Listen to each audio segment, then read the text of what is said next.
ওম পর্বতের কাছে দাঁড়িয়ে আছি মহাদেবের কৃপাতে। হর হর মহাদেব, জয় শিব শম্ভু, ওম নমঃ শিবায়, ওম নমঃ শিবায়, ওম নমঃ শিবায়। অনেক জন্মের পুণ্য থাকলে না এরকম সৌভাগ্য হয়। অমরনাথ আর আজ আদি কৈলাস ওম পর্বত। ন্যাচারালি ওম, ওম হচ্ছে ইউনিভার্সের সাউন্ড। ওমের ওপরেই এই ইউনিভার্স, এই ব্রহ্মাণ্ড টিকে আছে। ওম হচ্ছে স্বয়ং মহাদেব শিব শম্ভু, যে নিরাকার পরম ব্রহ্ম পরমাত্মা। সেই ওম হচ্ছে ওম আকৃতির পর্বত। এটাই সিগনিফিকেন্স আমাদের সনাতন ধর্ম, যা ছিল, আছে এবং থাকবে। সনাতন ধর্মের জয় হোক। We are proud to be সনাতনী।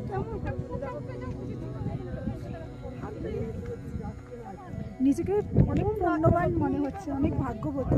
কারণ মহাদেবের ডাক না আসলে এইরকম এসব সম্ভব না। সত্যিই তাই, সত্যিই তাই। নিজের পূর্ণতা পেল এই জীবন, মুক্তি পেল।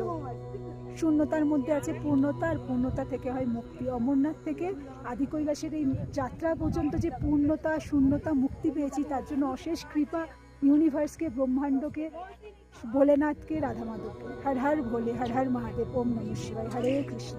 আজ একাদশীর দিন ওম পর্বতের দর্শন, তাই এই তিলকও আছে। আর বৃন্দাবন থেকে রাধারানীর এই ওড়নাটাও আছে। রাধে রাধে, রাধে রাধে, রাধে রাধে। ক্যামেরাতে উল্টো দেখা যাচ্ছে, বাট এটা ওম পর্বত। চলো মহাদেবের দর্শন করি। এই যে আমার বাবা সবার বাবা, ভোলেনাথ আমার বাবা সবার বাবা, যাই বলে। হর হর হর।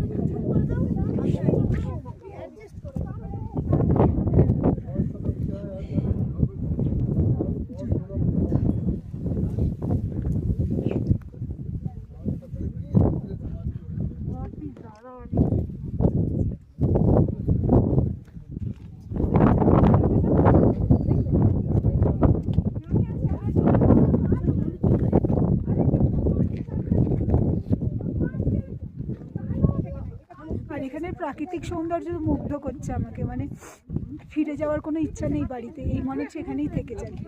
এত সুন্দর প্রাকৃতিক সৌন্দর্য। Thank you universe, thank you for everything, thank you প্রকৃতি, থ্যাংক ইউ সৃষ্টি, থ্যাংক ইউ। বৈচিত্র্যময় এই পৃথিবী আমাদের। আর পাহাড় হচ্ছে মহারানী, রূপসী কন্যা, আর আমরাও সেই রূপসী কন্যারই একটা অংশ। জয় শিব শম্ভু।